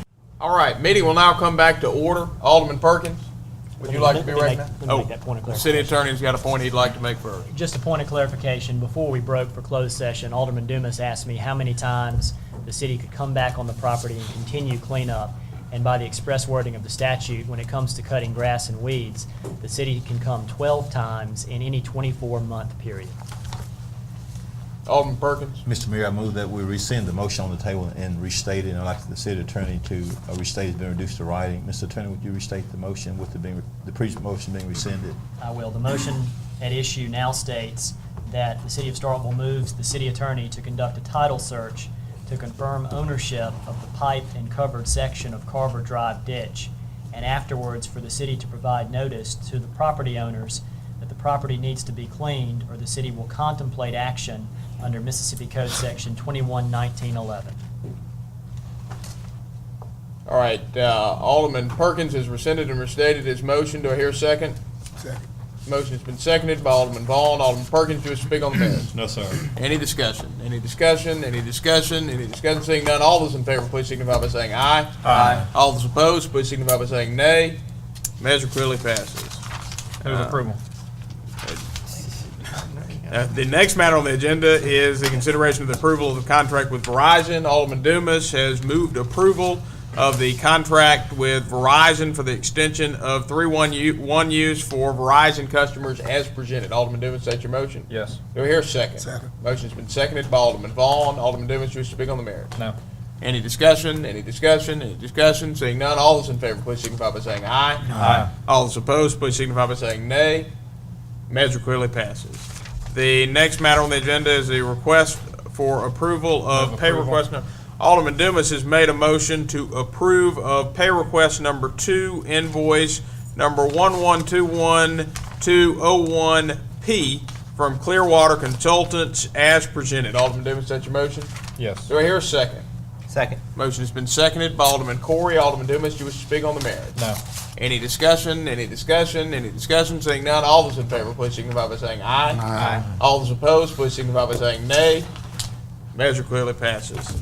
The next matter on the agenda. Did I hear a motion? Yes. All right, was it from Alderman Dumas? Vaughn. Alderman Vaughn. Alderman Vaughn has made a motion to approve for Airport Manager Rodney Lincoln to travel and attend the Wildlife Hazard Management and Wildlife Identification Training Course on July 10th, 2012, as presented. Alderman Vaughn, is that your motion? That's a motion. Do I hear a second? Second. Motion has been seconded by Alderman Dumas. Alderman Vaughn, do you wish to speak on the merits? No. Any discussion? Any discussion? Any discussion? Seeing none, all those in favor, please signify by saying aye. Aye. All those opposed, please signify by saying nay. Measure clearly passes. The next Move matter. approval. Was that Vaughn or Move Dumas? approval. All right. Motion has been made by Alderman Dumas to approve of accepting the lowest and best bid with a contingency for bed repair on a dump truck for the street department in an amount not to exceed $42,750, and I'm not to the place in my packet. Who was the bidder? South Truck and Equipment. Submitted by Deep South Truck and Equipment as presented. Alderman Dumas, that's your motion? It is. Do I hear a second? Second. Motion has been seconded by Alderman Vaughn. Alderman Dumas, you wish to speak on the merits? No. Any discussion? Alderman Perkins. Very brief, Mr. Kemp, I just need a little explanation. I didn't follow that, your rationale real clear on that with that $42,500. Yes, I'm not against it, I just want to be clear on it. We took bids on used vehicles. Okay. And the bid report is included in your packet. The one we chose that we felt would best fit the street department's needs are an 03 F-750 crew cab, The bid price for them was $33,750, but it has on it currently what we would consider a landscape type bed, used for hauling limbs and mulch and that type of thing. And we are a little concerned about potentially the type of work that we'll be using, hauling concrete, demoing houses and that kind of real heavy duty. And we just want a little bit of an allowance to go in and stiffen that bed if necessary, if it does need a little heavy duty reinforcement. So what? I'm fine. So what does that get the total? The not to exceed is 7.5. $42,750. So you think a Ford? You think a 2003 Ford's better than a? Oh, okay, I'm good. The mileage was a lot less, and Than a Freightliner and International. yeah, and it was the least cost as well. Further discussion? Any further discussion? Any further discussion? Any further discussion? We do have a motion pending on this, don't we? We do. Yeah. All those in favor, please signify by saying aye. Aye. All those opposed, please signify by saying nay. Measure clearly passes. The next matter on the agenda is Alderman Dumas has made a motion to approve the authorization to advertise for bids for the Fall Street overlay construction work as presented. Alderman Dumas, that's your motion? It is. Do I hear a second? Second. Motion's been seconded by Alderman Vaughn. Alderman Dumas, do we speak on the merits? I do not. Any discussion? Any discussion? Any discussion? Seeing none, all those in favor, please signify by saying aye. Aye. All those opposed, please signify by saying nay. Measure clearly passes. The next matter on the agenda is the request for approval of the City of Starkville claims docket for the fire department. So moved. Motion has been made by Alderman Corey to approve of the City of Starkville claims docket for the fire department as of June 28, 2012, as presented. Alderman Corey, is that your motion? It is. Do I hear a second? Second. Motion's been seconded by Alderman Vaughn. Alderman Corey, do you wish to speak on the merits? Nope. Any discussion? Any discussion? Any discussion? Seeing none, all those in favor, please signify by saying aye. Aye. All those opposed, please signify by saying nay. Measure clearly passes. Mr. Mayor, let me be recognized now. You may. I make a few comments, Ms. Sproul. I'm gonna make a motion. I'm not gonna put you on the spot here, and I know that we've been making some transition here in the city clerk's office, and I'm sure once we appoint you, you'll be signing the checks, and I'm gonna go ahead and make this motion because I'm sure you don't looked over the claim stock and everything is legal, and because the person who's prepared the claim doc is the same person signing the checks. So we'll have the checks and balances once we appoint you. So I'm sure that you're satisfied with the claim doc that we're about to adopt. Yes, sir. Okay, I move approve, Mr. Mayor. Alderman Perkins has made a motion to approve of the City of Starkville claims docket for all departments except the fire department as of June 28, 2012. Alderman Perkins, that's your motion? Yes, sir. Do I hear a second? Second. Motion has been seconded by Alderman Dumas. Alderman Perkins, you wish to speak on the No, merits? sir. Any discussion? Any discussion? Any discussion? Seeing none, all those in favor, please signify by saying aye. Aye. All those opposed, please signify by saying nay. Measure clearly passes. The next matter on the agenda is, motion has been made by Alderman Vaughn to approve of appointing D. Lynn Sproul as City of Starkville Acting City Clerk / Finance Director and Deputy City Clerk as presented. Alderman Vaughn, is that your motion? Yes, sir. Do I hear a second? Second. Motion has been seconded by Alderman Dumas. Alderman Vaughn, do you wish to speak on the merits? No. Any Mr. discussion? Mayor, just for the record, and Lynn, just want to make the record clear, and this with her, without any increase in pay, the board understand what I'm saying. We had that discussion previously. I just want to make sure the record clear. And Lynn, I'm not saying you need it, but you understand why I brought that up, don't you? Absolutely, I do. The public may not understand that, but y'all understand. You understand that. Any further discussion? Any further discussion? Any further discussion? Seeing none, all those in favor, please signify by saying aye. Aye. All those opposed, please signify by saying nay. Measure clearly passes. Move approval. Alderman Dumas has made a motion to approve of the hire of Loverett Gaines and Jeremy Akins as police officers as presented. Alderman Dumas, that's your motion? It is. Do I hear a second? Second. Motion's been seconded by Alderman Vaughn. Alderman Dumas, you wish to speak on the merits? No. Any discussion? Any discussion? Any discussion? Seeing none, all those in favor, please signify by saying aye. Aye. All those opposed, please signify by saying nay. Measure clearly passes. The next matter on the agenda is a request for authorization to promote Donna Lott to fill the vacant position of Staff Support Technician Level Move 3 in the approval. Police Department. Alderman Dumas has made a motion to approve of the authorization of the promotion of Donald Lott to fill the vacant position of Staff Support Technician Level 3 in the Police Department as presented. Alderman Dumas, is that your motion? It is. Do I hear a second? Second. Motion has been seconded by Alderman Vaughn. Alderman Dumas, you wish to speak on the merits? No. Any discussion? Any discussion? Any discussion? Any discussion? Seeing none, all those in favor, please signify by saying aye. Aye. All those opposed, please signify by saying nay.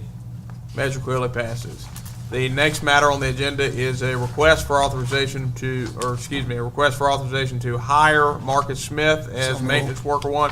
Alderman Vaughn has made a motion to authorize the hire of Marcus Smith as maintenance worker 1 in the Water Sewer Division of Public Services as presented. Alderman Vaughn, is that your motion? Yes. Do I hear a second? Second. Motion has been seconded by Alderman Dumas. Alderman Vaughn, do you wish to speak on the merits? No. Any discussion? Any discussion? Any discussion? Seeing none, all those in favor, please signify by saying aye. Aye. All those opposed, please signify by saying nay. Measure clearly passes. The next matter on the agenda is the request. Alderman Vaughn has made a motion to authorize the hire of Calvin Young as maintenance worker 1 in the new construction rehab division of Public Services as presented. Alderman Vaughn, is that your motion? Do I hear a second? Second. Motion has been seconded by Alderman Dumas. Alderman Vaughn, do you wish to speak on the merits? No. Any discussion? Any discussion? Any discussion? Seeing none, all those in favor, please signify by saying aye. Aye. All those opposed, please signify by saying nay. Measure clearly passes. Move approval. Are we to Daniel Smith? Okay. Motion by Alderman Dumas is to approve of the authorization of promoting Daniel Smith to the vacant position of foreman in the new construction rehab division of Public Services as presented. Alderman Dumas, is that your motion? It is. Do I hear a second? Second. Motion has been seconded by Alderman Corey. Alderman Dumas, do you wish to speak on the merits? I do not. Any discussion? Any discussion? Any discussion? Seeing none, all those in favor, please signify by saying aye. Aye. All those opposed, please signify by saying nay. Nay. Nay. By a vote of 3 in favor with 2 against, this measure passes. The next matter on the agenda is a request for authorization to fill a vacant position of foreman in the new construction rehab division of Public Services. So moved. Alderman Dumas has made a motion to approve of the advertisement to fill a vacant position of foreman in the new construction rehab division of Public Services. Alderman Dumas, is that your motion? It is. Do I hear a second? Second. Motion has been seconded by Alderman Corey. Alderman Dumas, do you wish to speak on the merits? I do not. Any discussion? Any discussion? Any discussion? Seeing none. All those in favor, please signify by saying aye. Aye. All those opposed, please signify by saying nay. Nay. Nay. By a vote of 3 in favor with 2 against, this measure passes. The next matter on the agenda is the request for authorization to hire Joyner Williams to fill the vacant position of building official in the Building Codes and Planning Department. Move approval. Motion has been made by Alderman Dumas to approve of a motion authorizing the hire of Joyner Williams to fill the vacant position of building official in the Building Codes and Planning Department as presented. Alderman Dumas, is that your motion? It is. Do I hear a second? Second. Motion has been seconded by Alderman Parker. Alderman Dumas, you wish to speak on the merits? I do not. Any discussion? Any discussion? Any discussion? Seeing none, all those in favor of Alderman Dumas' motion, please signify by saying aye. Aye. All those opposed, please signify by saying nay. Nay. Nay. By a vote of 3 in favor with 2 against, this measure passes. The next matter on the agenda is a request for approval to purchase Move approval, Mr. Mayor. Alderman Perkins has made a motion to approve of the purchase of PVC water pipe Phase 1 for Northeast Starkville Fire Protection Distribution Project from Ferguson Enterprises, the submitter of the lowest quote based on unit pricing in the amount of $49,935 as presented. Alderman Perkins, is that your motion? Yes, sir. Do I hear a second? Do I hear a second? Second. Motion's been seconded by Alderman Vaughn. Alderman Perkins, you wish to speak on the merits? No, sir. Discussion. Alderman Parker. Mayor, there was actually, in our packet, we had 2 bidders. One was Ferguson, one was Central. There were actually, Mr. Devlin, there was actually 3 bidders, 6. So the third being Southern Pipe, which is a local business, and we weren't. I would have liked to have had all that information to see exactly how our local vendor compared to the 2. So what I would like to do is push it to the next meeting and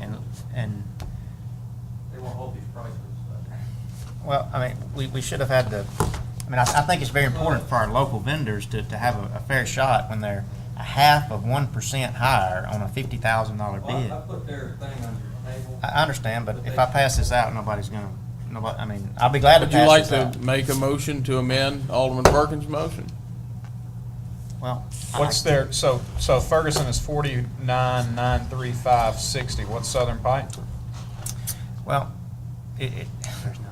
Southern Pipe was $50,248. That's $313 difference on a $50,000 order. Were they the only local?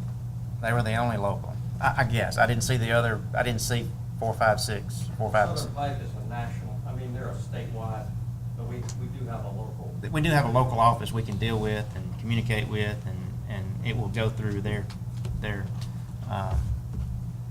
it would go through their local office. The problem is the bids were for per unit, and I think what we've done is Ferguson,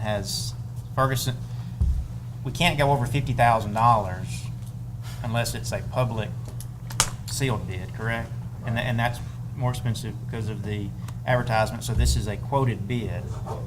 If we base it on just unit price, I feel like we have justification to use our local vendor of Southern Pipe because of their local response, because of their local ties with the community, and those type things. And I'll ask the city attorney what his opinion is on a local vendor. Are the other vendors out of state or just not in the city or the region?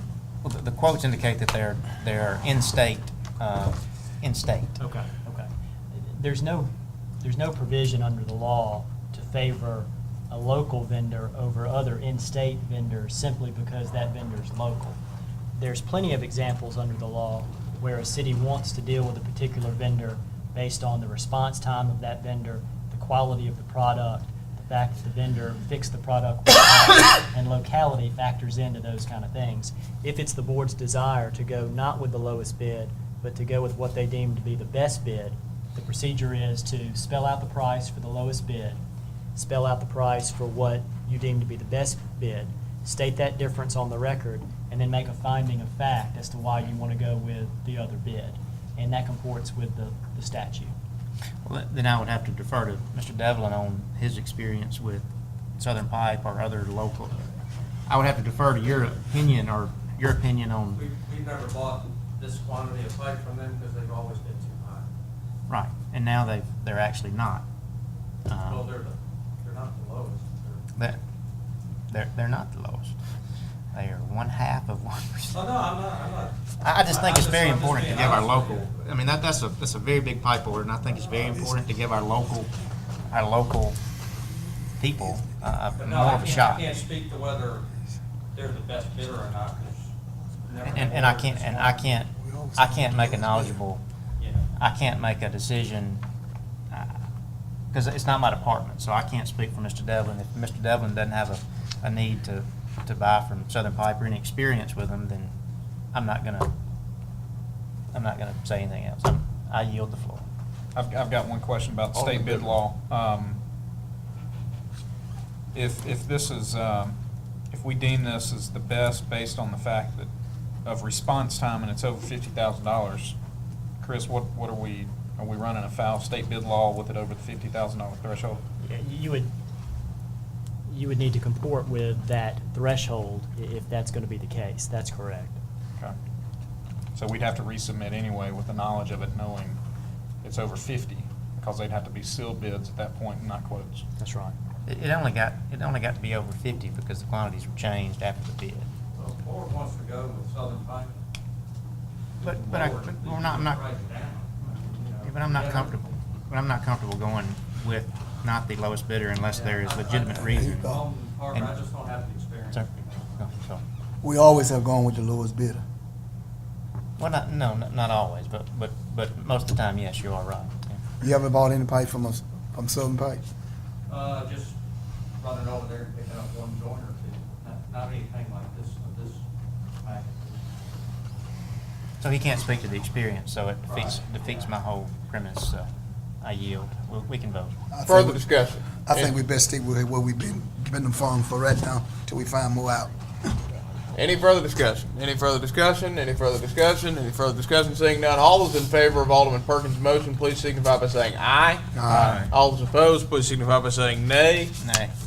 By a vote of 4 in favor with 1 against, this measure passes.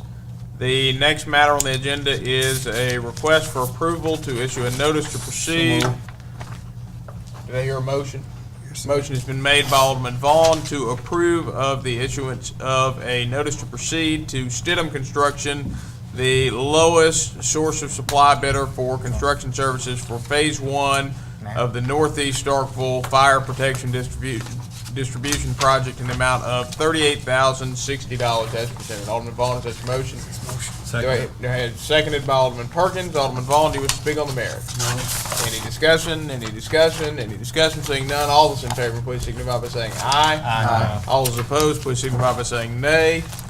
Measure clearly passes. Move approval next item, Mr. Mayor. Motion has been made by Alderman Perkins to approve of the purchase of fire hydrants from Consolidated Pipe, the sole qualified bidder for Phase 1 of the Northeast Starkville Fire Protection Distribution Project in the amount of $13,189 as presented. Alderman Perkins, that's your motion? Yes, sir. Do I hear a second?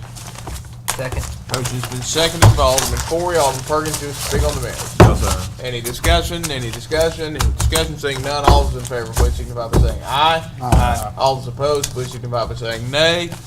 Measure clearly passes. Mr. Mayor, does that complete our business for tonight? It completes the open session portion of our business, but we do have some matters that we need to discuss in executive session. Other than what's on the agenda? Yes, we've got 2 things that aren't on the agenda that the city attorney has just passed me a note on. That developed within that time frame.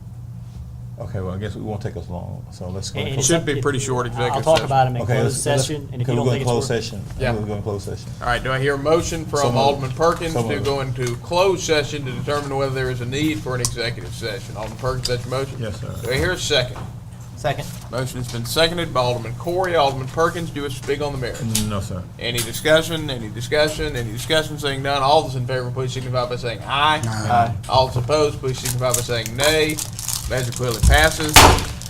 Now, give everybody a moment to clear the room so we can move in. The board has approved a motion to go into executive session to discuss pending litigation related to the municipal complex, potential litigation related to a community festival, and personnel matters related to performance evaluations. At this time, Bill, I'm going to ask that the room be cleared again so that we can move into executive session.